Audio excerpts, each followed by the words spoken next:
a design trend that never goes out of style?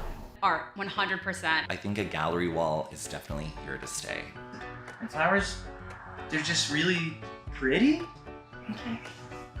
We try to make sure that everything we put into the house is kind of timeless. Like some things you look at and you could say, oh, that should be at a grandma's house.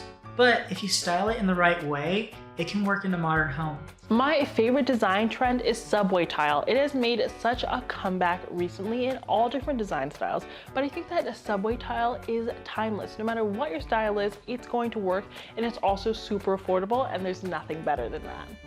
There's probably never a time that millwork will not be in fashion, so probably almost any millwork addition to your house, you're good to go.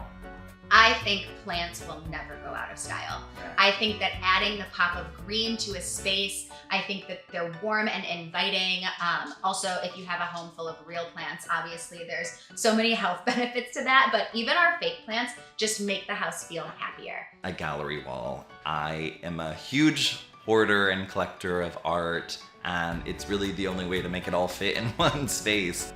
Art's so subjective. It's your own personal style, but it never goes out of style. Like, art is definitely worth the investment every time. Maybe I'm biased, but I think color never goes out of style. There was maybe like a decade of design where a lot of people tried to totally desaturate the house and remove color from design. And I'm here to bring it back and show people that there's always a place for color in your house. A design trend that never goes out of style is your own style. I hate those what to wear, what to do. Be unique. So do your own thing.